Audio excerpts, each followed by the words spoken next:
So, if this is gonna work. No. All right. Hope this will work. We shall see. But all right. Happy Friday if you're watching this on a Friday, or if you're simply watching the replay somewhere. I hope you're well.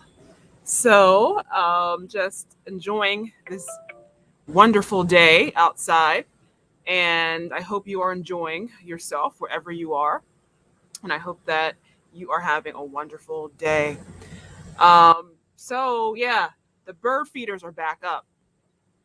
I would show you, but so I decided just to feed them again.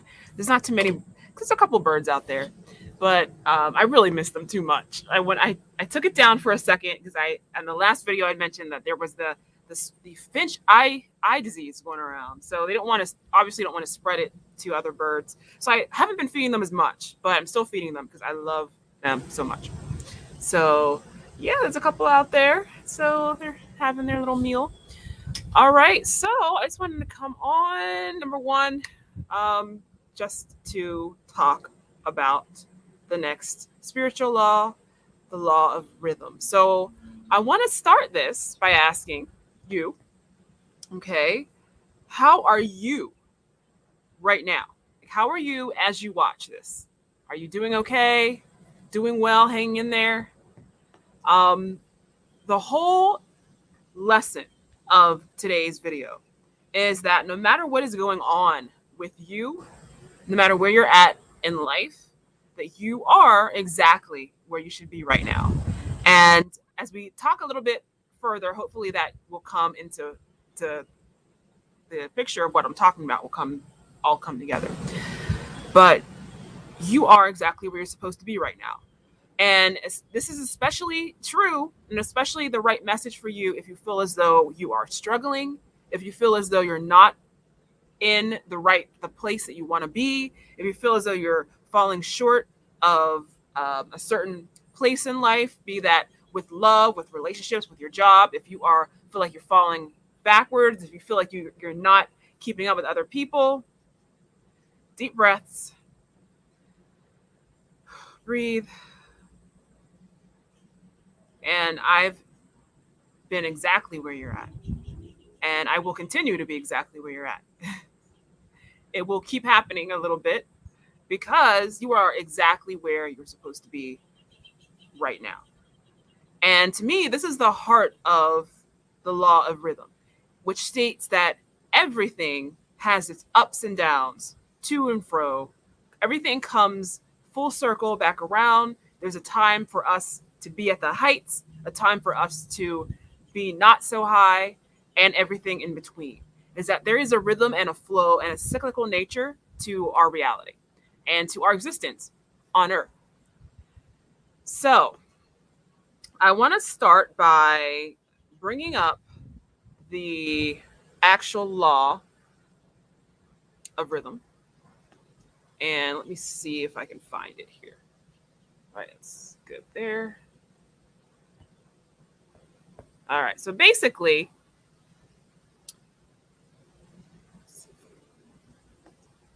so we're exploring the Kybalion as we previously were. And the law of rhythm states, this is directly from the Kybalion, everything flows out and in. Everything has its tides. All things rise and fall. The pendulum swing manifests in everything. The measure of the swing to the right is the measure of the swing to the left. Rhythm compensates. Okay, and it goes on to state, there is always an action and a reaction, an advance and a retreat, a rising and a sinking. This is in the affairs of the universe, suns, worlds, men, animals, mind, energy, and matter. This law is manifest in the creation and destruction of worlds, in the rise and fall of nations, in the life of all things, and finally, in the mental states of man. Okay, so it really talks about how everything circles around and circles back. And when we read this, all right, actually reminds me sort of what's kind of happening right now. Like I'm sitting outside enjoying the weather, and where I live, it's summertime currently, and the summer is part of a, a set of four distinct seasons where I live. I know not all places in the world have four seasons the way we do, but we do here where I live. And this season right now that we're in is my season. Like, this is my favorite time of year. You can hear the cicada being extremely loud right now. This is the summer, and this is what I live for. Now, winter is exactly that. It's the polar opposite of summer. I find winter very challenging. This is the time of year, of course, where everything dies off, where there's a lot of death and found in nature. A lot of trees die, plants die, flowers, etc. And pretty much there's a time where it's harder. It's going to be a lot harder for creatures to find food. It'd be a lot harder for us humans to find food if we still lived off the land like we used to do.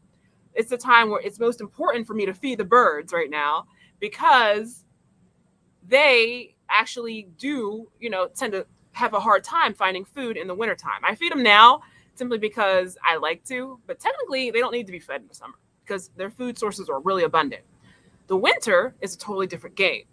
And when I think about winter, as rough as it is, as much as I kind of don't like it, it is natural. It's a part of the ecosystem. And it absolutely is healthy for us to have a winter. And in fact, when we have a winter that isn't truly a winter, and a winter that is doesn't really go plumb down to the cold depths that it's supposed to, we tend to suffer for it. When our winters don't get as cold, as frigid, as deadly as they are supposed to, then we tend to suffer for it. Because the winter, for all its scariness, actually enables spring and summer to bring new life. There's several things that happen in the wintertime that actually kill off a lot of things that need to be killed off, that actually enable things to have a clean slate so that new life can come through. One thing that can happen is if the winter comes through and is not extreme enough to kill off a lot of things, then we have an overabundance of certain species when the summer and the spring return, and that actually can cause havoc and throw the whole balance out of whack. So what is my point in this, talking about the wintertime? My point is as uncomfortable as winter is, as scary as it is, because it is a polar opposite of the brightness and the summer and the happiness of summertime. Even though it is the dark time, technically, it is needed. Oh, Jesus. Okay. And it's necessary. Oh, hi. And I'm not sure. I figure I probably throw this thing out. So, yeah, so winter time is absolutely necessary for everything that happens after that, after in summer and everything like that. So, yeah, so we see these same patterns in our own life. For example, we have our own low point, our own opposite of sun, our own struggles. And the law of rhythm says that that's actually natural and that is supposed to happen. That it's not natural for us to permanently reside in a state of eternal summer. That just like the world around us, we are actually meant to cycle. And that there is actually technically use for the darker seasons that we go through, the darker emotions and whatnot. Okay. So far, we're talking about the law of rhythm. So far, we talked about two things to remember that reminds us why the law of rhythm is important in our lives and how to use it in everyday life. And the first one we said is, it is a reminder that no matter where you are right now, you are in exactly the right place. That even though you feel as though you're not where you want to be, you are in exactly the right place. what your experience has nothing to do with you and who you are. It is just that, your experience. And your experience is going to cycle and it's going to change. And you're not always going to be at the top of your game. Sometimes you have to come down below. Okay. So I want to read a little bit more about the law of rhythm. So from the Kybalion, what they wrote is the following. The Hermetist, which is the people that study the Hermes and study the Kybalion teachings, the Hermetists have grasped this principle, finding its universal application, and have also discovered certain means to overcome its effects in themselves by the use of appropriate formulas and methods. They apply the mental law of neutralization.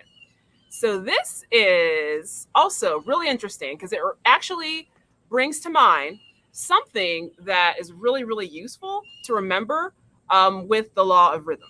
So in the last, I think it was the last one, we talked about the law of vibration. It might have been the one before that. I don't know, I can't remember. But we talked about the law of vibration. We actually talked about the emotional scale. And I think I am going to actually bring that up off of here somewhere, just so you can kind of see what I'm talking about, if I can find it. Okay, here it is. Alrighty, so I'm gonna just pop this up because, let's see. All right, so hopefully you can see that. So this is what we talked about before in when we talked about the law of vibration. And we also talked about it in the law of polarity as well. It's interesting how all this stuff kind of plays together. But and there's a blue jay sitting in a tree just like freaking out right now. I think he wants food. I'm not sure. But anyway, sorry. So we're in talking about the emotional guidance scale. One thing that we had talked about is raising the vibration, right? So the law of rhythm in that particular chapter talked about neutralization and talked about how to harness things. So obviously we know with vibration, you're always wanting to raise your vibration, right? Like everyone talks about raising your vibration and taking it up. Okay.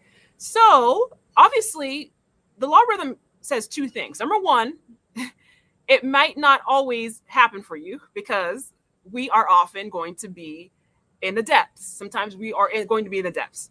Our emotions are going to have a rhythm to them, a cycle to them. They're going to go up and down, to and fro, all over. We're not always going to be at the top. We're not always going to be at joy, empowerment, freedom, love. We should aim for it. And that is the challenge of life, because that is where the most magic can happen. And that's where we can change our lives the most powerfully. However, sometimes we're just not going to make it there. Sometimes we're going to be a lot lower. And the second thing that it talked about is neutralization. So when we're all the way at the bottom at 22, fear, grief, depression, powerlessness, victimhood. What is on this graph? That's considered the worst of the worst, right? We're in the basement. So this is where we're spiraling down and having a horrible experience, and we're creating more of the same for ourselves. Is it possible to get from there all the way up to joy and knowledge and love? I would say it's possible. Is it likely? I don't know about you, but when I have a really, really bad day and I'm reeling from serious things like that cause a lot of fear in my life or depression, I'm probably not going to make it to the top, at least not right away. So what I believe the law of rhythm states is that we can actually take some of that negativity away by aiming for the middle ground. So if you look at like 8, where it says boredom, if we aim for level of boredom, that is a higher vibe than where we were. So we are closer, and we are actually going to start cutting out of some of the negativity that we were at. But, it's more doable for us. So basically we're neutralizing. So that is a neutral place. Boredom to me is apathy. It's not caring. It's just saying, I don't care either way. That to me is a much, much more reasonable place to get to than all the way up to joy and freedom when you're coming from fear and grief and depression and that. So we can use that neutral sort of situation that we talked about previously to just get to a comfortable situation. All right. So, all right, so that's the third one. So basically, that third thing about the law of rhythm is that your lower emotions will exist. And you're often not meant to go from super low to super high quickly. A better way is to actually rise to neutrality and remind yourself none of this is going anywhere anyway. Like, this usually is considered a pessimistic thought or a pessimistic feeling. But when you're in the basement and you're really, really spiraling into negativity, the thought and the reminder that we're all going to die anyway, everything that you're working for, everything that you're stressed out about will be dust. Everything will be dust. Your bills will be dust. The money you owe will be dust. The people will be dust. Your body, anything that's the pathogens that you might be upset about in your body will be dust. Everything will be dust. Nothing will matter. Everything that you're stressed out about, it will eventually go the way of the dinosaurs and everything that comes before it and will cease to exist and blow away. Therefore, why are you upset? And that's usually considered pessimistic, but when you're really, really low, that actually is a rise. That is actually an increase in vibe to become completely neutral and just like cut it out. Don't even give a shit. Just don't even care. Then when you're there and you're good and you stop spiraling into negativity, you can maybe take it up, creep up a second into like contentment and just being happy for that things aren't any worse. And that's a little bit higher. All right. So, and this is a way too that you can use the law of rhythm to actually increase yourself. So the last one we wanted to last point I wanted to bring out about the law of rhythm is once you know and can read your own rhythms, you can actually harness them. Just like a catapult or a swing, your lower emotions can actually push you into a better place. Just like winter actually has its use to bring about spring and new life in summer, our own lower emotions actually do have use in creating new things in our lives. For example, lower emotions such as anger, jealousy, grief, depression. Anger is an excellent catalyst for good change. So even though anger is even on that scale we showed is pretty far down and pretty low, it can be an immense and awesome tool to create some great change in your life. A lot of things. People have to get angry in order to change. And that's a good thing. And that is a great fire to kind of light underneath you and get you moving in the right direction. All right. Another one, jealousy. Jealousy is also usually considered a low vibe emotion, but you can actually harness that. And what is jealousy? Basically, jealousy is pointing out to you that what you see in someone else's life, you want for your own. And in a way, it's just showing you what you want and you're showing you your desires. And you're getting upset because you're seeing someone else live a sort of life that you want. So when you really look at the cause of it, that's positive too. That actually can create change if you learn to harness it and recognize it and know exactly what it's about. You can actually take that and be like, okay, well, I can't stand this person because she has the life exactly that I want. So therefore, maybe I should work on myself and getting some of those things for myself because I can't. Okay. And another one is depression, grief, being upset. Oftentimes this can arise from, a deep upset that our life is not where we know it could be, that our life is not on the right trajectory, that our life has gone off the rails. And it is a common response just to get upset about that and to kind of let that take us down. But if we really look at it and are willing to have the courage to look underneath the cover and see what's there, we can realize that it actually is pushing us in the right direction. All right, this video has gone on way too long. So, and I might put the 4 things in the comments, but basically, to reiterate, what are 4 things that the law of rhythm can teach us in our modern lives? Number 1, no matter where you are right now, you are in exactly the right place. You are not the same thing as what's happening in your life.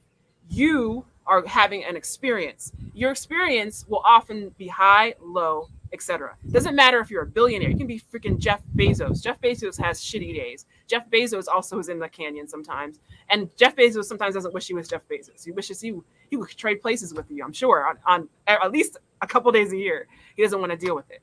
So it's important to remember that you're never going to be like at the top of the world all the time. Though it is a great challenge to try to get there, to try to get to high vibes, because that is where the magic happens. Number 2 is your winter, your low point is necessary because it enables new things in your life to be born.